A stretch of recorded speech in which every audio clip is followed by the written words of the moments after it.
Hi guys, welcome to my channel Shah or Share Bazaar.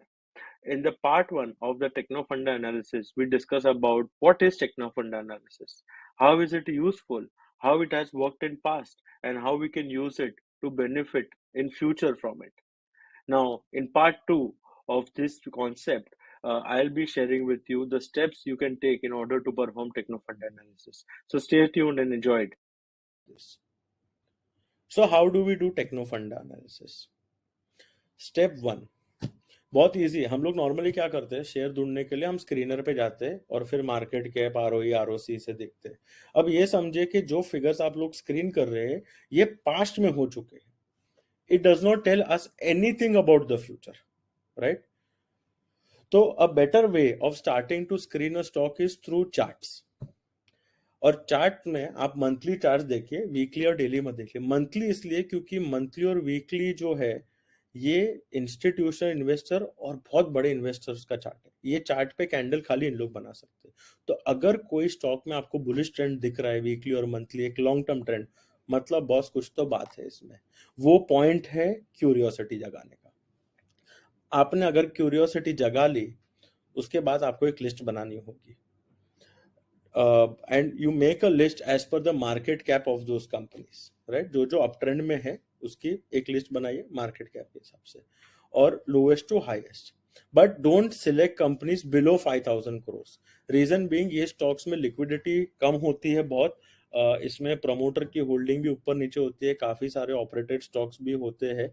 तो 5,000 से 50,000 करोड़ में normally quality much better होती है, थोड़ी सेफ्टी होती है।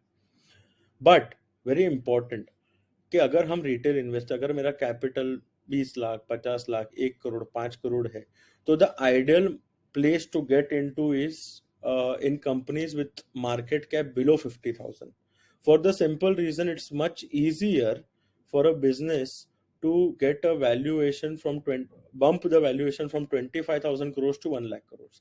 पर एक 1 लाख करोड़ की कंपनी को 2 लाख करोड़ बनने के लिए बहुत मेहनत करनी पड़ती है। और अगर आपको 2 या 3 जो टॉप ए ग्रुप कंपनीज है, रिलायंस है, एचडीएफसी है, अगर इनमें इन्वेस्ट करना है तो आपको दिमाग नहीं लगाना है। आपको या तो आप म्यूचुअल फंड में पैसा डाल सकते हो, या तो बस मार्केट करेक्ट हो जाता है जब भी 10-20% गिर जाता है, तो बस जाके आंख बंद करके बाय कर लीजिए। It's as simple as that. उसमें कुछ दिमाग नहीं लगाना है। दिमाग लगाना है मिड कैप और स्मॉल कैप में। हेंस आप छोटी कंपनी को सिलेक्ट करिए, रिसर्च। और अभी भी हम लोग ने बाइंग डिसीजन नहीं किया, हम सिर्फ एनालिसिस करना शुरू कर रहे हैं। Okay, moving on, the second step is that once you have done that, understand the business thoroughly. हम लोग शेयर तो ले लेते, 50 लाख रुपए 20 लाख रुपए लोग डाल देते, और उनको कभी पूछा जाता है बॉस ये बिजनेस क्या करता है, तो बोलते हैं मालूम नहीं, कुछ तो करता होगा यार, उसने लिया था मैंने ले लिया। अरे यार ऐसा थोड़ी होता है। अगर आप घर लेने जाते हो 50 लाख 1 करोड़ का, तो आप देखोगे ना एरिया कौन है, बिल्डर कौन है, आरसीसी क्या है। गाड़ी भी लेते हो तो सब फीचर चेक करते हो, कौन मैन्युफैक्चरर है, कितना एवरेज आता है। तो 50 लाख 20 लाख कंपनी में डालने से पहले ये तो समझ लो करता क्या है। हम तो वही नहीं समझना चाहते। So it's very important you understand the business model, because the business model will help you understand कि next 10 साल रहने वाला है कि नहीं। अब अगर आप कोल इंडिया लेके बैठोगे तो डिविडेंड का ही स्टॉक है। रीजन बीइंग कि coal in future will be use lesser because it's a polluting agent, and it will be replaced by renewable energy और a much more advance technology, we don't no.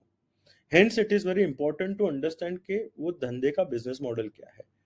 काफी सारे models है जो profitable नहीं है और कभी प्रॉफिटेबल हो भी नहीं सकते, जैसे बहुत सारे स्टार्टअप कंपनीज लिस्ट हुई है, आधे से ज्यादा है जो मेरा पर्सनल ओपिनियन है कि कभी प्रॉफिटेबल नहीं हो सकती। तो इसलिए बिजनेस मॉडल समझना जरूरी है। और एक बहुत important trick, don't try to find businesses with complex models. ऐसे ही बिजनेस मॉडल सिलेक्ट करो जो समझने के लिए आसान हो, बहुत कॉम्प्लिकेटेड ना हो, और जहां आपकी थोड़ी बहुत समझ या कॉम्पिटेंसी हो। जैसे मुझे फार्मा इतना अच्छे से समझ में नहीं आता, क्योंकि फार्मा में बहुत सारे एस्पेक्ट्स है। यूएस एफडीए का अप्रूवल, ड्रग्स है, अलग ड्रग्स का अलग मार्केट होता है। ये सारी चीजों का नॉलेज होना चाहिए फॉर अस टू डिराइव कि ये स्टॉक 10 साल या 5 साल या इवन 2 साल में कैसा परफॉर्म करेगा। सेकेंड थिंग इज कि 10 साल की हिस्ट्री देख लो कि इसका रेवेन्यू क्या था, वो रेवेन्यू का ग्रोथ क्या था, उसका ग्रॉस प्रॉफिट मार्जिन क्या है, फिर वो इंटरेस्ट भर रहा है और सबसे इंपॉर्टेंट टैक्स भर रहा है, पैट पैट का ग्रोथ, ईपीएस और ईपीएस का ग्रोथ। अब मैंने एक बात बोली, टैक्स, ये बहुत जरूरी है कि कंपनी टैक्स भरे, क्योंकि जो अकाउंटिंग में हम प्रॉफिट तभी भी बुक कर सकते हैं जब हमने गुड्स बेच दिए हो पर पैसा अंदर नहीं आया हो। अब आदमी टैक्स कब भरेगा, जब अंदर पैसा आया हो, तब तक वो नहीं भरेगा। Hence it is important to see के वो टैक्स भरा है कि नहीं। दूसरा, कि पैट कितना है और ऑपरेटिंग कैश फ्लो कितना है। अगर कंपनी 100 करोड़ प्रॉफिट कर रही है और कैश फ्लो 50 करोड़ है तो बॉस कुछ लोचा है।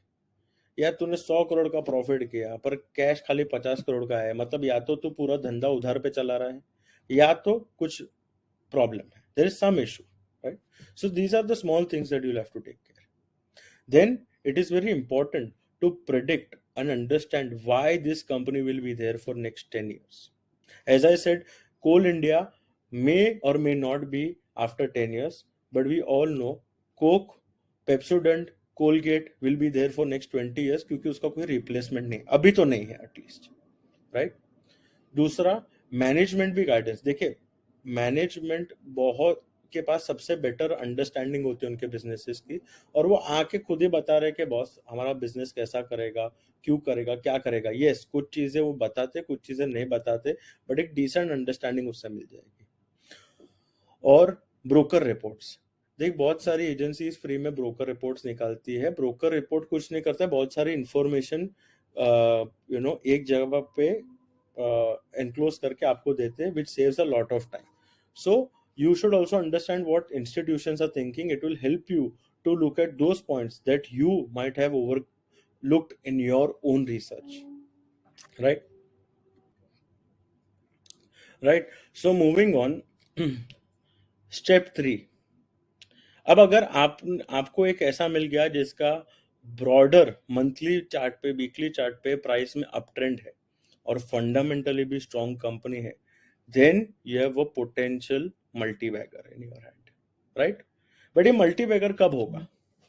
अभी रिसेंटली आपको याद होगा आईआरसीटीसी में बहुत बड़ा प्राइस का उछाल आया था और एक यूफोरिक एनवायरनमेंट हो गया था जहां सारे लोग आईआरसीटीसी के पीछे भाग रहे थे, और अचानक से क्या हुआ, वो करेक्शन में चला गया। और करेक्शन में ऐसा गया कि लोगों के 30-40% कैपिटल साफ हो गया। ये क्यों हुआ? रीजन बीइंग कि जो लोग ये ले रहे थे, ये टिप मोमेंटम पे ले रहे थे। इन लोग ने समझे नहीं कि असली वैल्यू क्या है। IRCTC is a great business, is a monopoly business, but if you पे द रॉन्ग प्राइस तो एटलीस्ट फॉर नाउ आपका पैसा गया है, आप अटक गए हो, और आपके 1-2 साल तो लग गए हैं जब तक वो उसका इतना अर्निंग पावर हो कि वो प्राइस जस्टिफाई कर पाए, right. So it's very important that we understand कि what price are we paying, because remember, price is what you pay and value is what you get, right? If you don't understand value, then you don't know what price to pay. So one more interesting way of understanding what are the right entry and exit points in a stock, and ideally if you find a company that has amazing performance like Bajaj Finance, you should never exit, क्योंकि वो compound करते ही रहेगा पैसा unless वो business में बहुत सारे issue आ जाए। So step number 3 is finding support level on monthly charts. I'm making it very easy. देखिए हम लोग को एनालिस्ट इंट्रिंसिक वैल्यू की बात करते हैं, रियल वैल्यू की बात करते हैं, but the fact is intrinsic value change होती रहती है। इसलिए वो ये महीने कुछ और होगी, अगर कुछ ड्रामेटिक चेंज हो गया तो नेक्स्ट मंथ कुछ और होगी और अगले साल भी कुछ और हो सकती है, ज्यादा या कम। Hence it is very difficult for people like us to keep track of such intrinsic value, और इंट्रिंसिक वैल्यू अजम्पशंस के ऊपर बनती है और ये अजम्पशंस चेंज होते रहते हैं, वैसे हमको मॉडिफाई करना होता है। So I will give you a much more simpler way of identifying the intrinsic value, right? It's not a direct way, but this is something that I use, right? So if you see कि Bajaj finance ने 2013 से बहुत super growth price और value में बनाया था। 2020 में जब पैंडेमिक आया, मार्केट पैनिक में चला गया, एक्सट्रीम पैनिक, ऐसा हो गया दुनिया खत्म हो गई है।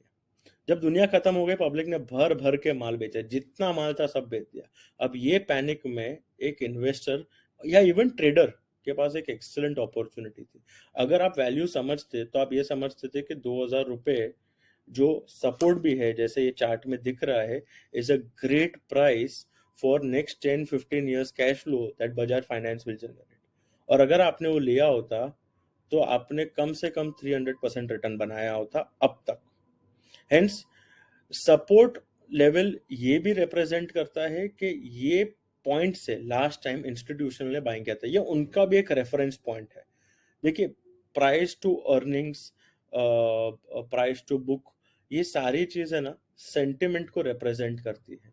हम जब बोलते पी एक्सपैंड होता है, तो पी एक्सपैंड तब होता है जब सेंटिमेंट पॉजिटिव हो जाता है। और हम लोग पीई को मेजर कैसे करते हैं? प्रीवियस रेफरेंसेस से। हम लोग देखते हैं कि लास्ट 5 साल में एक एवरेज पीई कहाँ होगा, तो वो अगर एवरेज से बहुत दूर चला गया है तो हम उसको बेच देंगे, अगर एवरेज से बहुत नीचे गया है तो हम उसको खरीद लेंगे।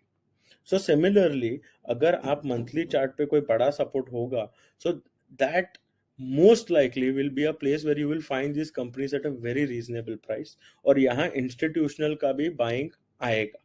Hence, when you buy at this price, there may be still some downside risk, but not that much. And hence, you can use monthly supports on stocks for great entry and exit points, right? So, I hope this session has been very interesting for you, and you got to know something that will help you. But अगर आप techno फंडा समझ गए तो क्या पता NSC के next big bull आप हो। And with this, I'd like to come to end of this video.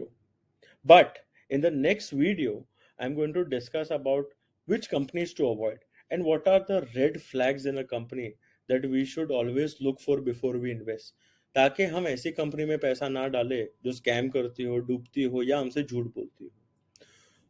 और ये वीडियो देखने के लिए और बाकी फ्यूचर के सारे वीडियो देखने के लिए please hit the subscribe button and the bell icon so that you're always informed when I post a video.